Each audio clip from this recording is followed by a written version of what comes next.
स्वर्ण एकता जिंदाबाद जिंदाबाद जिंदाबाद स्वर्ण एकता जिंदाबाद जिंदाबाद जिंदाबाद स्वर्ण एकता जिंदाबाद जिंदाबाद।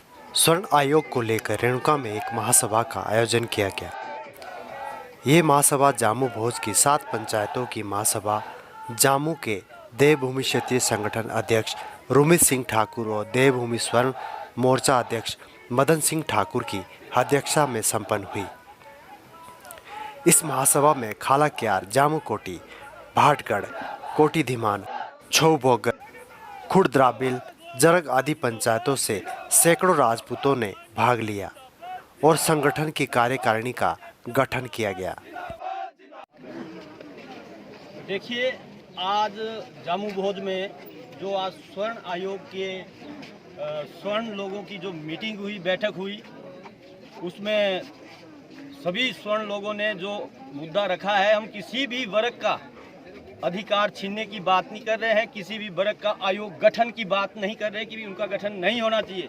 हम अपनी आवाज़ सरकार तक न्याय अन्याय देखने के लिए हम अपना एक आयोग का गठन करना चाहते हैं और सरकार से हम विनम्र विनती करना चाहते हैं कि स्वर्ण आयोग के लोगों के लिए भी, ताकि उनका पक्ष, उनका सही और गलत, उनके ऊपर जो अत्याचार हो रहे हैं उसके लिए एक आयोग गठन का मांग कर रहे हैं। कितने पंचायत के लोग थे यहाँ पर 7 पंचायत के लोग थे और अभी बड़े शॉर्ट टाइम में ये जो मीटिंग हुई, अगली बार जब भी ऐसी मीटिंग होगी तो 6 पंचायतों 7 पंचायतों के तमाम लोग हर घर से इस बैठक में भाग लेंगे और आने वाले समय में अगर सरकार हमारी आवाज़ को नहीं सुनती है तो हम धरना प्रदर्शन करेंगे, सड़कों में उतरेंगे और विधानसभा घेराव भी करेंगे। देखिए, आज जो यहाँ पर जामू भोज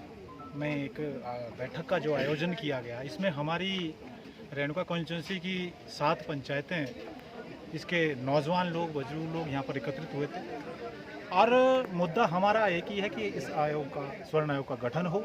हम सरकार से गुजारिश करते हैं, विनती करते हैं कि जिस प्रकार से अन्य आयोग सरकार द्वारा बनाए गए हैं भिन्न भिन्न समुदाय के लिए, तो स्वर्ण आयोग का भी एक गठन होना चाहिए। हमारी ये दरख्वास्त है, ताकि हम लोगों के लिए अगर एक आयोग का गठन होता है तो जैसे कि हमें हर प्रकार से हमारे बच्चों के लिए जो है सुविधाएं नहीं मिल पा रही हैं, सरकार द्वारा भिन्न भिन्न समुदायों के लिए जो अनेकों प्रकार की जो सहायताएं दी जाती है, तो हमें भी अगर हमारा इस स्वर्ण आयोग का गठन किया जाता है तो हम भी इसमें अपनी जो है वो इच्छाएं जाहिर करते हैं। तो सरकार से हम निवेदन करते हैं कि इस आयोग का गठन जो है जल्दी से जल्दी किया जाए। अच्छा सर, जैसे अभी आपने देखा होगा विक्रमादित्य जी ने संसद में आवाज़ उठाई थी, जो हमारे रेणुका के विधायक है वो वहाँ से उठ के चले गए थे, उनके लिए आप क्या संदेश देना चाहेंगे?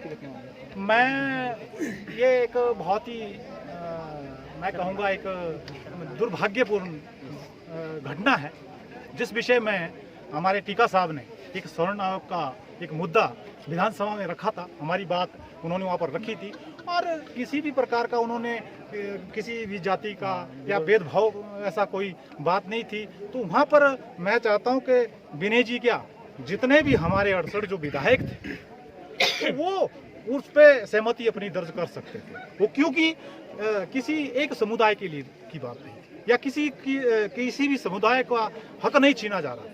उसमें जो है इस आयोग का गठन की मांग की जा रही थी और टीका साहब ने जो यहाँ पर बात रखी, हम इनका तहे दिल से धन्यवाद और समर्थन करते हैं। जब अनुसूचित जाति का आयोग बना है, तब भी स्वर्ण के लोगों ने कोई भी उत्पात या आपत्ति नहीं जताई है। मैं आपके माध्यम से कहना चाहता हूं कि विनय भाई को भी इसमें सहमति दर्ज करनी चाहिए। तो बहुत बहुत धन्यवाद दोस्तों, हमारी आज की बैठक आज यहाँ संपन्न होती है और हम पुनः कहना चाहते हैं कि हमारा जो है जो ये आंदोलन है, ये मिशन है, ये किसी जाति विशेष वर्ग को लेकर नहीं है। हम हमारा सुना, सर कटते थे, धड़ लड़ते थे। क्यों लड़ते थे? क्योंकि उनका वो खून होता था। हमने अगर आज हम अपने पूर्वजों की, हम अपने पुरखों की बात करते हैं कि इस देश में राजपूताना जिन्होंने अपना कई कई अपनी जो पीढ़ियां बलिदान कर दी, सर कटा दिए, सर कटते थे, धड़ लड़ते थे, खूनों की नदियां बहा दी। कभी ये नहीं देखा कि किस जाति के सुरक्षा के लिए लड़ रहे, किसी धर्म के लिए लड़ रहे। उन्होंने समाज के प्रति अपना बलिदान दिया, अपना समर्पण दिया। हमारी एक ही बहन यहाँ पे बैठी है, अंकिता, क्षत्राणी विंग से।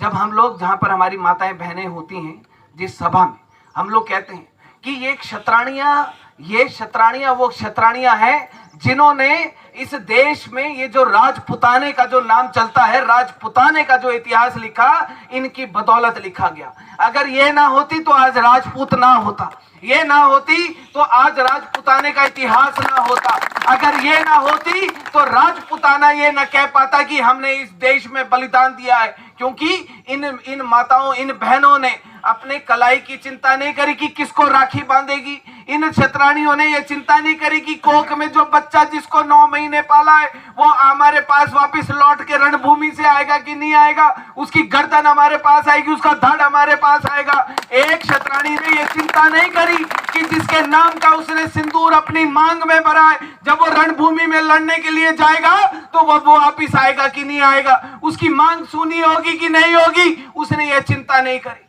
अगर आज हम लोग पूरा का पूरा श्रेय देते हैं इन क्षत्राणियों को, जिनकी बदौलत आज हम लोग कहते हैं कि हम लोग राजपूत हैं, जिनकी बदौलत हम अपनी मूंछों को हम लोग ताव देते हैं कि हम लोग राजपुताना है। मैं अपने उन युवाओं को भी बोलता हूं कि मेरे साथियों, मेरे छोटे भाइयों, ये सिर्फ फेसबुक पे, व्हाट्सएप पे टैगलाइन लिखना छोड़ दो, इंस्टाग्राम पे राजपुताना एटीट्यूड, राजपुताना वॉरियर। राजपुताना क्षत्रिय धर्म एक ऐसा धर्म है कि जिस धर्म में हमको समस्त समाज की सुरक्षा के लिए अपने धर्म का हम लोगों को पालन करना पड़ता है। अगर जहां पर चाहे बात धर्म की आती है, चाहे बात समाज की आती है, तो हम लोगों को सबसे आगे रहना पड़ता है, सबसे आगे।